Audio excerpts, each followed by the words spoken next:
Welcome back to a Celtic State of Mind. I'm Paul John Dykes. I'm joined by Chris McAwain. I'm joined by Sean Conley.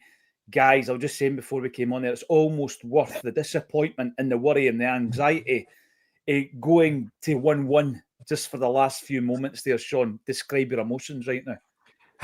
Yeah, relieved. Yeah, I was quite concerned.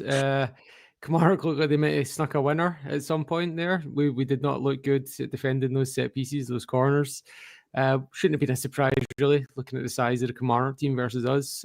It's a classic tactic for teams in Scotland. But yeah, I thought, to be fair, for the first, 65 minutes, 70 minutes maybe, we were pretty dominant, and even for the first, especially in the first 25 minutes of the second half, we were very dominant, and we should have been more than 1-0 up. So I thought that goal, that header, was going to be a bit. We didn't deserve to draw, but then Mark almost won.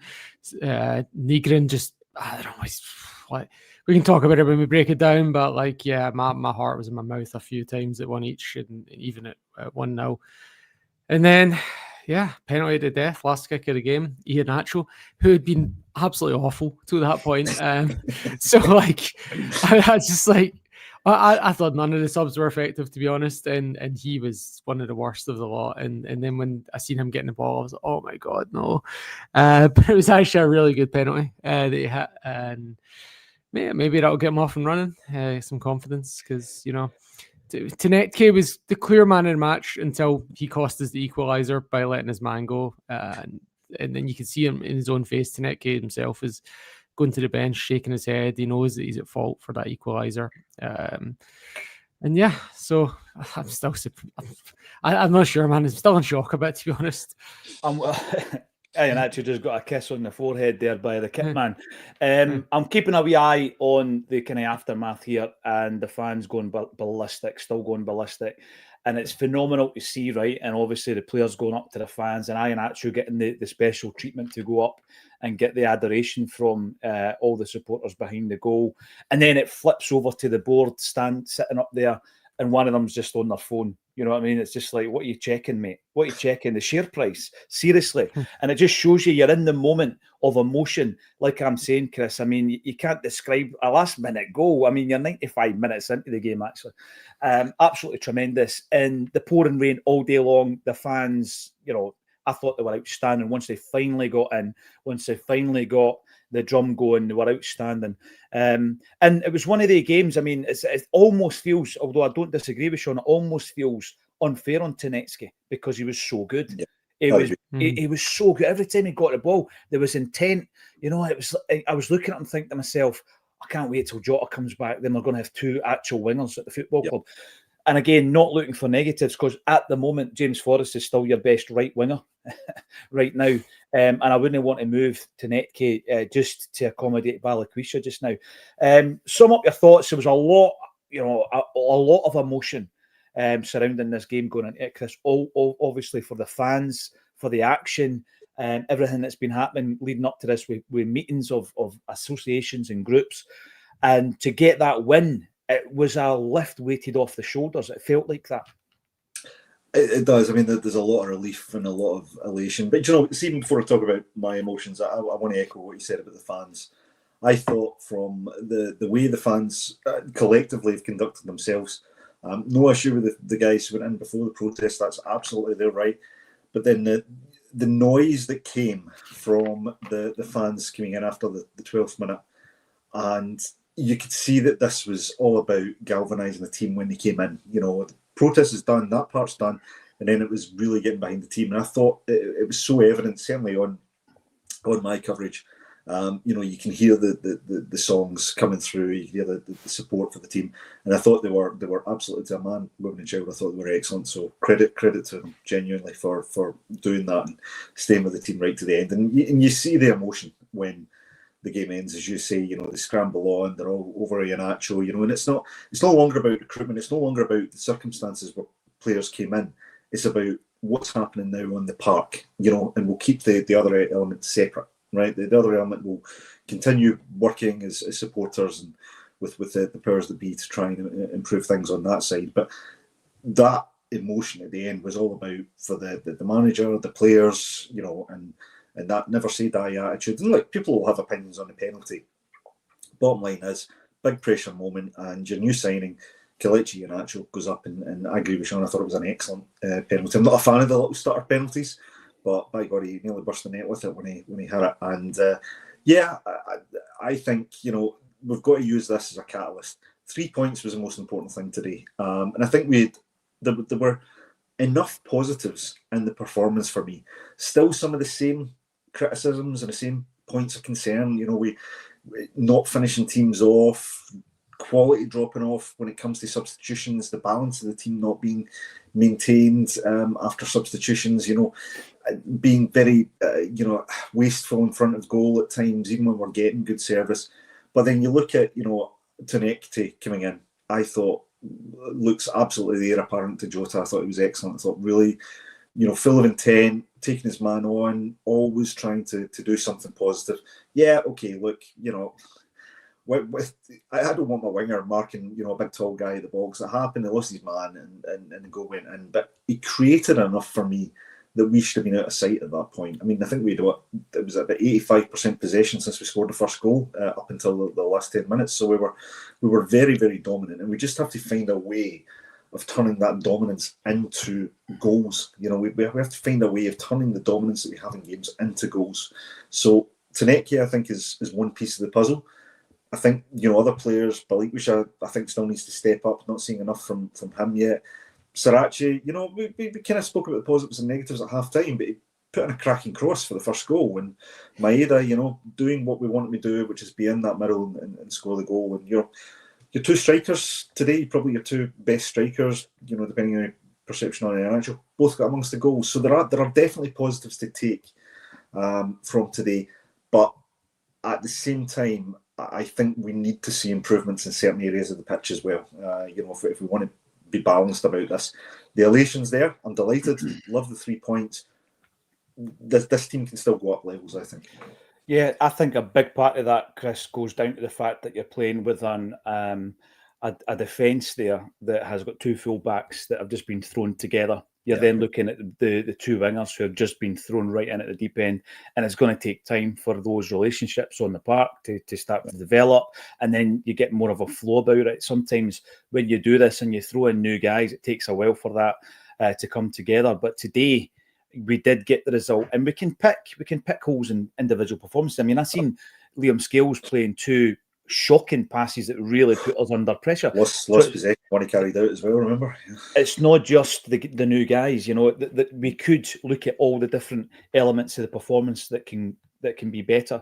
And we'll be looking and focusing on both the goals that we scored plus the one that we conceded. We'll be getting our resident referee in to talk about the penalty kick as well, whether or not Sean felt that it was a penalty. But before we do that, let's bring in this kind of comment now. We bring in comments from YouTube, Facebook. We could even bring them in from the lesser used Twitch. But here we go. It's the Celtic family. Board members of organisations the size of Celtic need to take the emotion out of it. That's what you brats can't understand. Did you write the statement on Saturday, the Celtic family? Did you write Celtic's statement for them?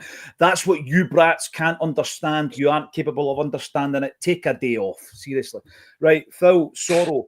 Tonekte was very impressive. He created so much. What a player he is. He looks brilliant. He looks absolutely brilliant. And what an introduction. I'm giving him my man of the match. In terms of his performance, Sean, you touched on the fact that, yes, he didn't follow his man. He didn't follow his man at a corner, and obviously they scored, and the goal gave them a bounce. I mean, they, for a good 10 minutes there, looked as though, you know, if there was going to be a swing, it was going to go in their favour before we get the penalty kick. But overall, how impressed were you with his performance, Sean?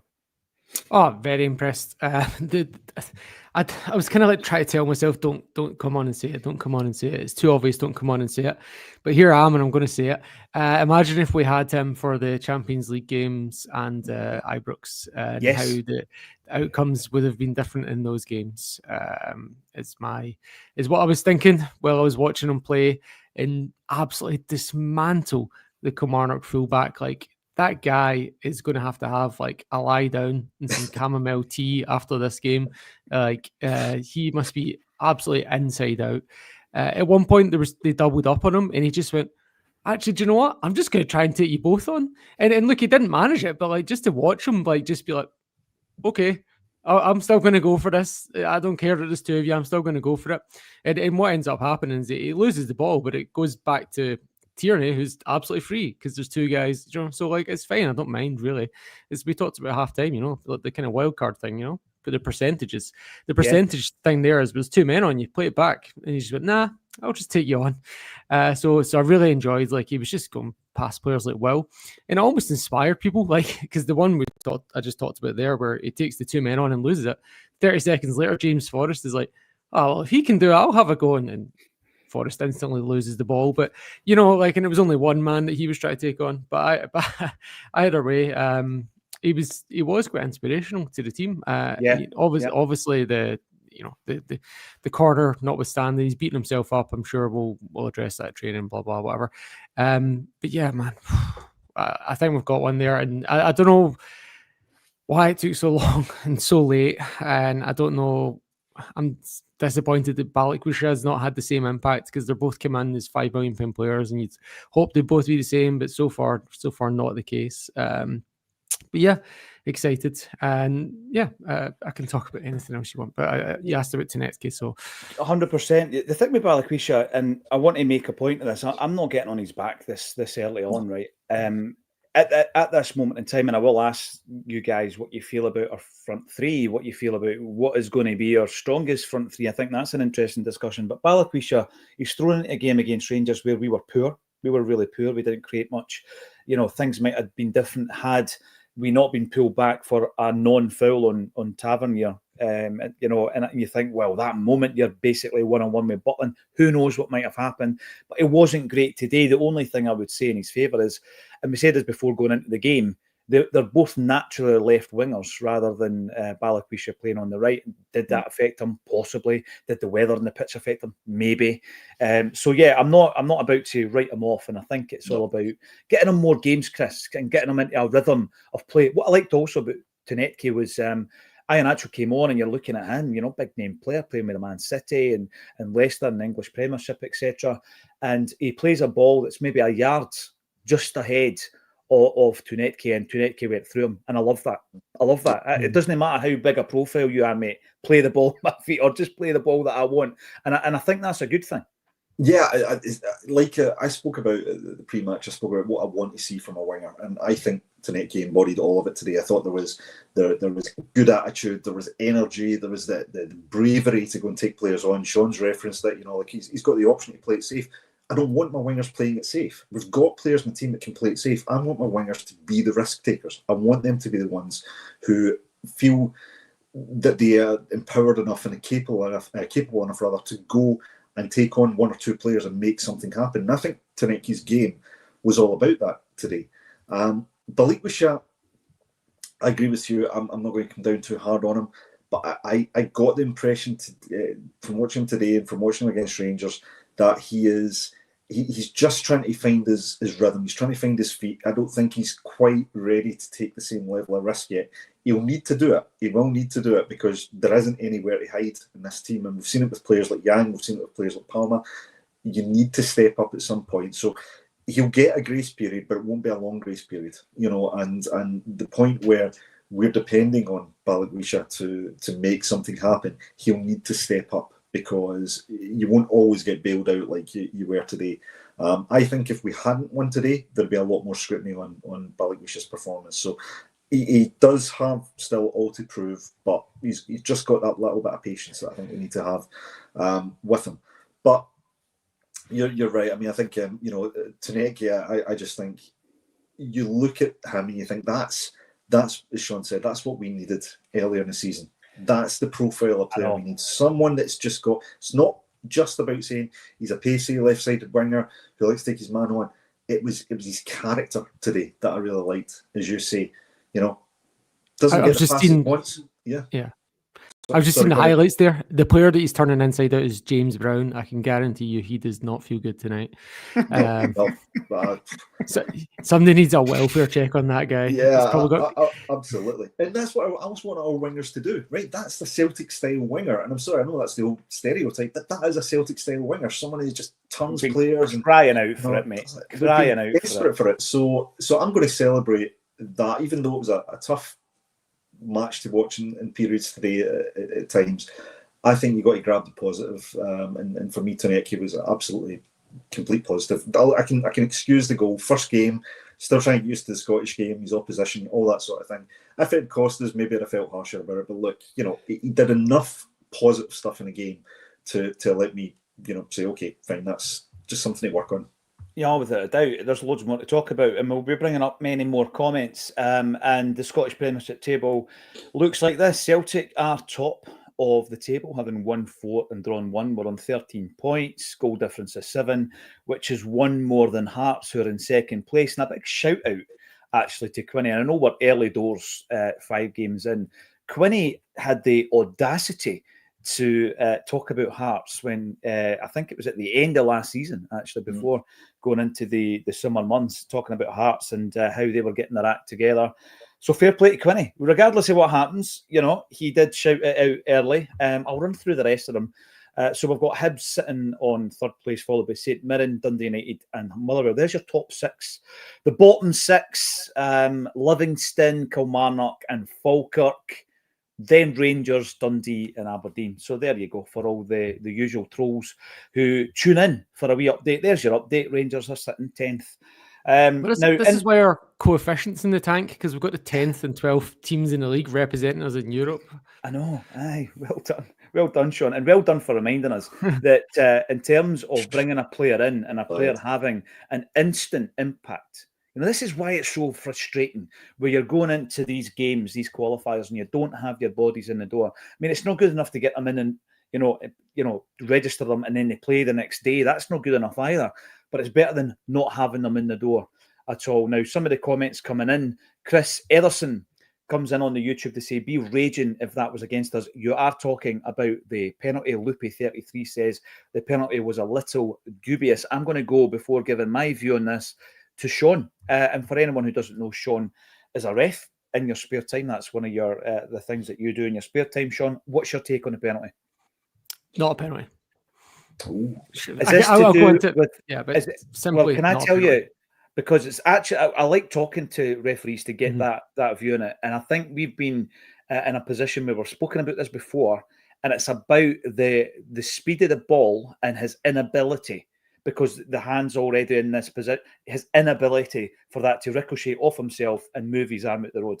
And I'd say whoever the VAR official is probably talked John Beaton into it, so that when he's gone over to look at it, he's basically just looking at confirming whatever the VAR official has told him.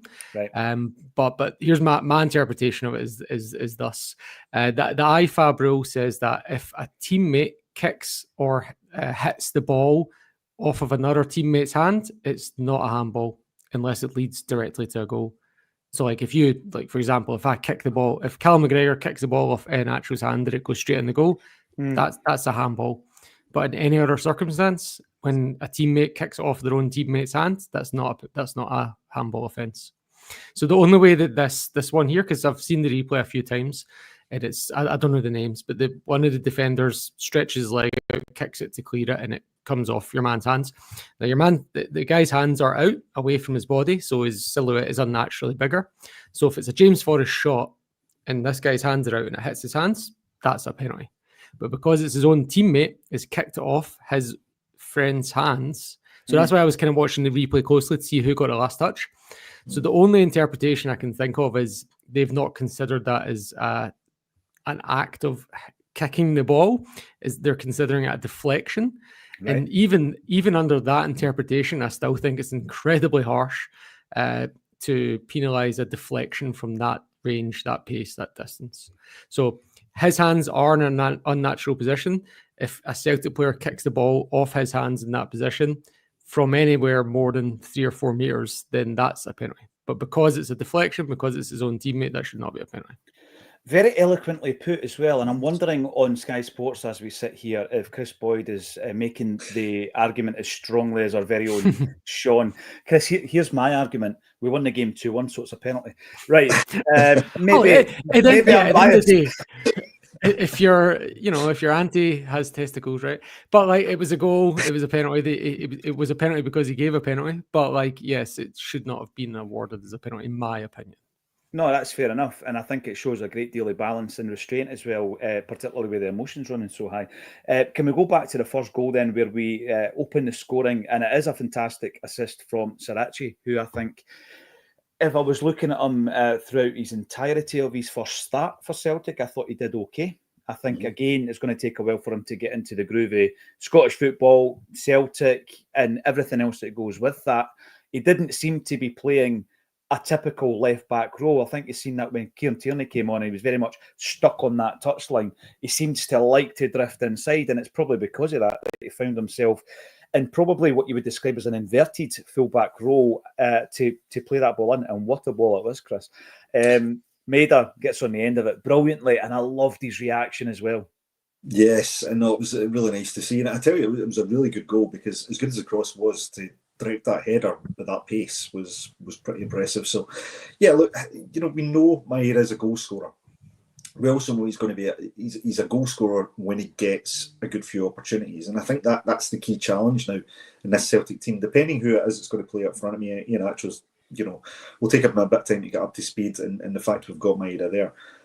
The big positive, if you've now got somebody who'll take the pressure off Maeda playing on the wing with Tenekti, right? And if you're also getting that type of service, whether he can do it consistently or not, but if you're getting that type of service from Sirachi as well, then I think a player like Maeda will thrive on that, because his movement's so good. He does find space in the box. And even though, he doesn't necessarily always take his first chance, or sometimes even the best chance that you think he should, he does eventually get goals, and I think you can rely on him. I would also quite like to have seen how Ian Atcho might have done with that kind of service as well, or will do with that kind of service as his career progresses. I liked Sirachi today. I thought, I know, and I actually completely accept, the criticism that you and Sean gave him at half time.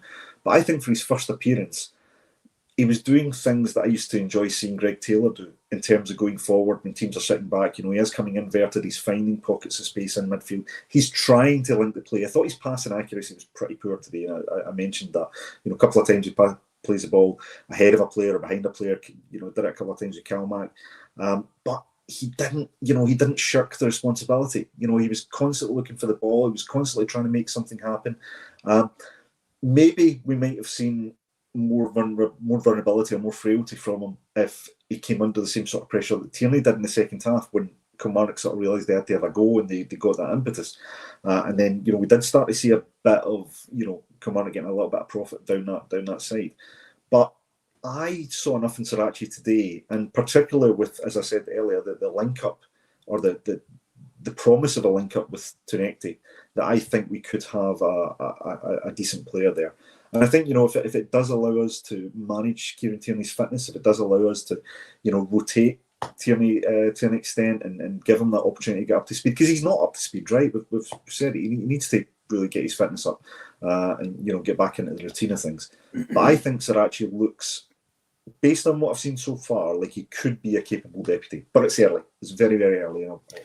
It's unfortunate we don't have him as an option to buy. That's what I was speaking about. Well, this is one of the frustrations, right? It's like, what's the rationale behind that decision? There is none. Because we're going to get another loan left back in 6 months. That's why there is no rationale. The problem with that, Chris, is we're so bad at recruitment that we are scratching about. Let's be honest. Sirachi might turn out to be a fantastic backup left back for us, but he was not in the top 5 or 6. Otherwise, there would have been a deal done earlier, or we would have brought him in on loan with an option. This is somebody that's not been playing regularly for his parent club, and that's the reason. So you end up in a situation where, even if you did want to keep any of this succession of left backs, from Alex Baye to Jeffrey Schlupp to Marcelo Sirachi, you don't have the option because you've not been doing your business properly. Chris, you're back in. Tunecki just attacks exactly what we need. Yes, imagine having it on both sides. Joe Hamilton, you're on the YouTube. We just have to grind out the points. Champions again. See today, Joe, even if it was a dubious penalty. And I should never have told the audience that Sean was a ref, because now Sean's getting it tight. Joe Hamilton, you're right. You just need to get the points on the board. Barry O'Sullivan, this is what champions do. Yet you find a way. You find a way. AR on the YouTube to Netke is a Jota clone. Imagine that. That's not a bad thing. No, I know, especially when it comes back. Stephen Ray, always a pleasure. And you say that he reminds you of McGeary, and Iheanacho has a similar style of movement to Dembele. I was thinking that. I was scared to say it in case somebody said, don't be daft. Dembele is a genius and this guy's all washed up. But he gets his goal. Brendan Rodgers does that thing that he does so well. It goes up to him after the game, gives him that wee bit of attention that he needs, the man management side of it, the one-to-one. And obviously he gets all the adulation from the fans at the end. I'm going to ask you two guys, when all players are fit, who is, by the way, and I include Jota in this, who's your top three? Who's your front three? Sean, I'll ask you first. Oh, it's Maeda, Jota, and on the evidence of one game, Tenetsuke. So, yeah. Maeda still through the middle? Yeah, like Iheanacho looks like a downgrade on Adam Ida. It looks like pretty similar type of player, to be honest, doing the same things. Like when that ball comes into him and he tries to do a flick and turn and the Kilmarnock player's falling over and he just didn't have the awareness to know that there was space to run into, and the flick didn't go towards the Celtic player. There's a high ball comes into the box and he goes to the man instead of drifting off to the back post where the ball was going. He looked a bit. Maybe he'll come good. Maybe he just doesn't know the system yet. Maybe he doesn't know the teammates. Maybe it was a bit, Kilmarnockness in terms of the pitch and the location and things like that. But it just didn't look like he fit well today. But it was good quality for the finish, and maybe he's still got time to click. So maybe getting that monkey off the back early will help him. Yeah, Chris, what about yourself? Because when everybody's fit, you obviously have that bit of quality there. There's still, for me, a bit of an issue on the right-hand side, because right now, as we sit here, and I'm not writing Balakwisha off just yet, but my starting 11 has James Forrest in it on the right wing. As we sit here, after watching Balakwisha's first two starts. But when all the players are fit, who starts up top for you? Well, Jota, certainly for me. I'm a huge fan of Jota, so Jota goes in for me. I think Jota has got the capability to play on the right and play effectively on the right, so I have no issues with him there. Tonette, I think if he continues playing the way he is, then I think he will cement that left-hand side. There were very few negatives I saw on his play today. And look, we need to be patient with him. He'll have off days, and we need to really avoid the knee-jerk thing. All players have them, but he certainly looked to embody everything I want in a winger in the appearance today. So Tonette takes the left-hand side. Up front, I'm going to be a little less harsh than Sean. I've seen Iheanacho in his early career, and he was a player. Was he as good as Dembele? Not really convinced on that, but I think he is a kind of player that if you get him fit, if you get him a few goals, and he understands the role he needs to play, I think he will score a lot of goals. With that said, I'm a big fan of Maeda, so I would play Maeda for the moment until we get Iheanacho up to speed and fit, and then I think you've got potentially two very good options. So Maeda gets the nod for me just now, but I absolutely have confidence that Brendan will get the best out of Iheanacho. I hope so. Good question coming in. Was Tonette booked? Yes. Why was he booked? Because he had just ripped Kilmarnock to pieces about a minute before. It certainly wasn't for that tackle.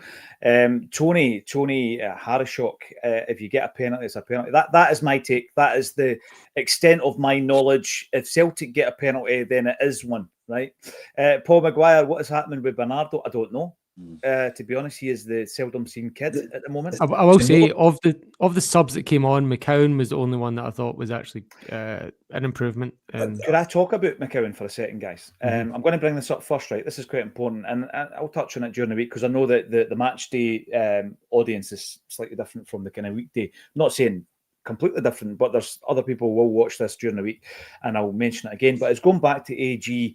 Great night on Friday, seeing Stan Hartson and Jackie. Thank you for being there. I love these nights, and I actually love Greenock. I keep saying it every time I go there. I have a great night. I love the Greenock Celtic fans, right? But we were chatting about Luke McCowan, right? Because obviously today started off with a 12-minute delayed entry from Celtic fans. It sounded as though it probably took them a wee while longer to get into their seats and get up and ramped up. It was probably about 20 minutes in before you actually heard the vocals coming through and stuff like that. But anyway, we were talking about that. We were talking about different elements of the fact that Celtic are controlled by someone who is an abdicating authority, someone who is an absent landlord who runs a football club via text on a golf course, even though he's only got 34.7% of the shares. But because of the dominance that he has, and we spoke a lot about this with David Lowe on Friday night as well, he is often viewed as the owner when he's not. He's often viewed as a majority shareholder, which he's not. But the one thing we spoke about last week was the amount of players and managers that he had played a part in bringing to the football club. And we spoke about Martin O'Neill, no complaints. Brendan Rodgers, twice, no complaints. But when, Gordon Strachan turns up for training and there's a player there that he knows nothing about, because Dermot Desmond signed him, you start to say, well, come on now. It's one of the ones where, like, you want a game yourself, or you're going to, take your pal or your son. You're going to give your son a game in a friendly. That's happened before. So we were talking about that. And there was a story last week about Luke McCowan. And the story went like this. So it was aired on the PLZ channel, and it was Andrew H. Smith, formerly of the Celtic View. He moved on to, I think it was a Scotsman he retired with, and he now works for Celtic Underground, the longest running football podcast in the world, by the way. And it just so happens it's a Celtic one. Always ahead of the curve. And he said that it was his understanding that Dermot Desmond had signed Luke McCowan. I had it from source on Friday night. No chance. Dermot Desmond had nothing to do with that deal. Nothing whatsoever. And what actually happened with regards to the deal, believe this or not, but this is the way it went. Craig Strachan, from Celtic's recruitment team, he was negotiating the deal with Gordon Strachan at Dundee. And that is how it was working, right? So Craig Strachan was negotiating with Gordon Strachan. And there came a point on... Come on, Dar. Come on, Dar. I don't know. Can you imagine that? There came a point... and it was transfer deadline day, as you'll remember. It was a late one, right? So Hibs and Celtic had offered 800 grand for McCowan. And McCowan didn't want to go to Hibs, because all this stuff about him being a Celtic fan is 100% true. He didn't want to go to Hibs, and Dundee were not going to accept 800 grand, right? So Luke McCowan jumped in his car. Celtic said, we're not going above 800 grand, right? McCowan's on his way home. He's on his way back up to Dundee. He gets a phone call and gets told to come back to Celtic Park. They've upped the bid to £1 million. They've met what Dundee want for you, come back and sign the deal. And he was delighted, and you couldn't hide his delight in that video where he walks out the tunnel. But that's how that deal was done. Dermot Desmond had absolutely no part to play in the deal. And that came from source on Friday night. So just one of the things. It's not a dig at Andrew H. Smith. He's a guy that I've enjoyed his work for a long, long time. You get information, I guess, from various sources, but that was a direct source. So there you go. We could use it as something to have a dig at Dermot Desmond, but you know what? If you find out that never happened, you've got to put that out there as well, Chris. Yeah, absolutely. And I think that this is a problem. We don't get that insight. So obviously, rumours and speculation is all you have to deal with. And until you get that direct source, as you've mentioned, then you're able to validate that. I mean, look, honestly, if there's a process that follows that delivers a result, I don't really need to know the intricacies of it. But when you're not clearly, and this is based on what Brendan Rodgers said as well, when you're clearly not getting the results in terms of recruitment that you want, you're not getting the players that you hope to get in, something in the process is broken, and questions are going to be asked, and you need to be able to answer those questions and say, and actually we got more insight out of Brendan Rodgers than we did out of the so-called statement that came out of Celtic Park. Brendan said, look, work was done, but we didn't get it done the way we wanted. It wasn't good enough. We now have to work with what we had to, or we had to make concessions, whatever. But the point is, you don't get any insight of that into the club. And the club, there's no expectation the club's going to tell you about confidential deals in the works, right? That's just not realistic and wouldn't be the case. But outline what your process is, right? And if a process hasn't worked, say, just take some responsibility for it. You know what? We didn't get this right. We're going to try and make changes going forward. We recognise that we've left ourselves in a situation here where we don't have the requisite quality in. Therefore, here's what we're going to do going forward. But it's just this insular, siloed, we do nothing wrong. Everything we do is right. Tough luck if you don't like it. That's the frustration. That's where the frustration from the fans comes from. And it's no longer going to be accepted. And obviously, Barry O'Sullivan says the fans were amazing. Yes, they were. 100%. And that was one action of many to come until we get the answers that we're looking for and we get some change. So thanks, everybody, for getting involved. Absolutely loved that post-match. It was great. That's what it's all about. Last-minute goals aren't for everybody, but there we go. 2,500 watching live as we speak across a number of different platforms. Thanks, everybody, for your support. As always, and join us again tomorrow. Obviously, we'll be back at 12:30. It's been an absolute pleasure. Chris McElwain and Sean Conley, thank you for joining me on A Celtic State of Mind, guys. Thanks, Paul.